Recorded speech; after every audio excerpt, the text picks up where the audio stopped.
What you don't know about Bill Gates.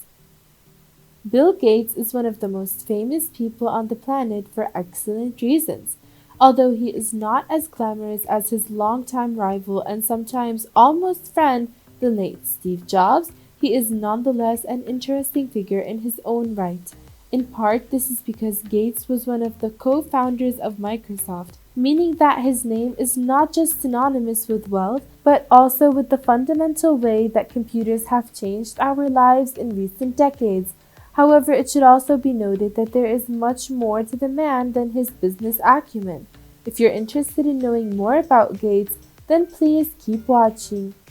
Number 1. In his childhood, Gates attended one of the few schools in the whole of the United States to have a school computer at the time. Many people say it was his luck alone that brought him down his incredible career path. As a result, he wrote his first computer program on a General Electric computer when he was still a student at Lakeside Prep School. Like a lot of school projects, it was a simple game that pitted the player against the computer, with his choice being tic-tac-toe. Number 2. A lot of tech entrepreneurs started out by dropping out of college in order to focus on their tech companies. Gates is one of the most famous examples of this trend, but his success should not be seen as a cause for others to follow in his steps without serious care and consideration. After all, his career shows that he had the right skills in the right time and at the right place to succeed, which is not something that all college dropouts can claim. Number 3. In 1975, Gates was arrested for speeding while driving without a driver's license. While in 1977, Gates was arrested a second time for running a red light while driving without a driver's license. These are the only times that he has been arrested, though it might be interesting to note that he has had famous encounters with the legal system because of antitrust litigation against the company that he headed. Number 4. Despite Microsoft's international presence as well as his philanthropic endeavors in countries situated all around the world, Gates speaks nothing but English. With that said, it is worth pointing out that he has mentioned this as the single biggest regret of his life. It's hard to believe that one of the smartest men in history can only speak English, especially in this day and age. Number 5. Although Gates is no longer either the CEO or the chairman of the board for Microsoft, he retains a role as an advisor to Satya Nadella, who is the current CEO. To paraphrase Gates' own words on the matter, he is a sort of assistant who remembers the important things so that he can point them out to the decision makers to make sure that they get the time and attention that they deserve. Number 6. Gates has a strong interest in artificial intelligence, so much that he says that he would have become an artificial intelligence researcher if Microsoft had not met with such success. However, he is one of those people who are interested in artificial intelligence but also cautious about its existence, which is something that he shares with a number of other famous names in the fields of science and tech, such as Elon Musk and Stephen Hawking. After all, superhuman intelligence means superhuman potential, which in turn means the power to do great good as well as great harm.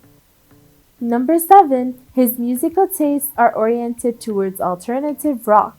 To be precise, he has stated that his favorite band is the American rock band Weezer, which is known for its range of sounds and ranges of styles.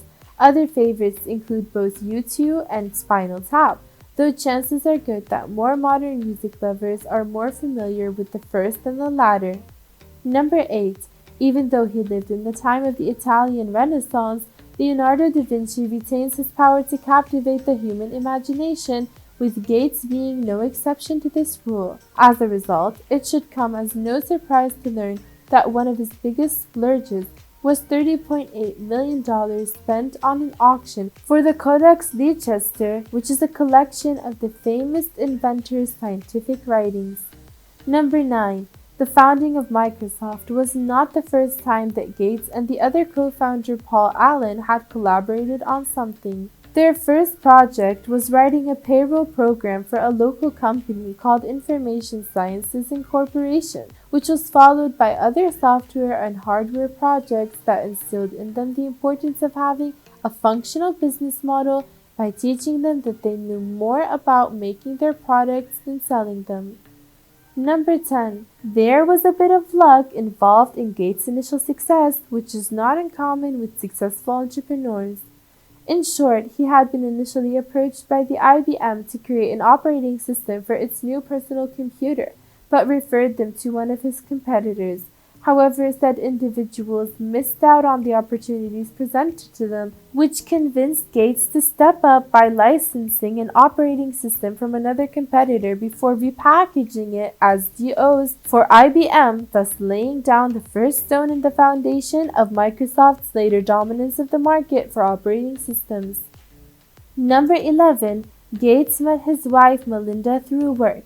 To be precise, the then named Melinda French had just started working as the product marketing manager at Microsoft when she met him at an expo dinner.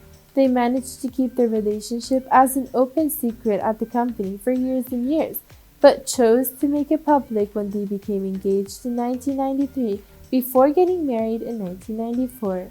Number 12. Given his philanthropic endeavors, it should come as no surprise to learn that Gates plans to donate 95% of his fortune to charitable causes, rather than leave the bulk to his children. He has stated in the past that he plans to leave no more than $10 million to each of his children, because leaving more than that amount would do them no good.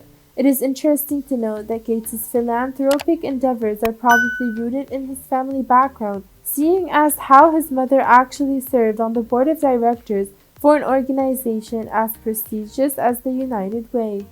Number 13. During the dot-com boom of the 90s, Gates saw his fortune soar like a lot of other tech entrepreneurs. In fact, his fortune soared so much, so fast, the media actually came up with a new word to describe his relatively short-lived net worth of more than $100 billion. Rather appropriately, that word was centibillionaire, which means basically 100 times billionaire. Unfortunately, neither the word nor the situation that necessitated it lasted longer, seeing as how the dot-com boom remains one of the more famous examples of an economic bubble, though more because of its proximity than because of egregiousness. Number 14. Despite his business acumen, Gates has been known to make incorrect predictions from time to time. For example, he once predicted that email spam would be eliminated within no more than 2 years in 2004, which is proven false by the fact that email spam is still popping up on a regular basis in email inboxes throughout the world. Unfortunately, this case shows that human ingenuity can be put to use doing great good, as well as something that can be called seemingly perpetual irritation, if not necessarily a great evil. Number 15. Amusingly, even though Gates dropped out of Harvard way back in 1975, he actually has a Harvard degree because the school chose to honor him with an honorary degree in 2004. This is far from being his only award of this kind, seeing as how he has other honorary degrees from a remarkable range of famous schools, ranging from Cambridge University in the United Kingdom to Tsinghua University in China and Waseda University in Japan.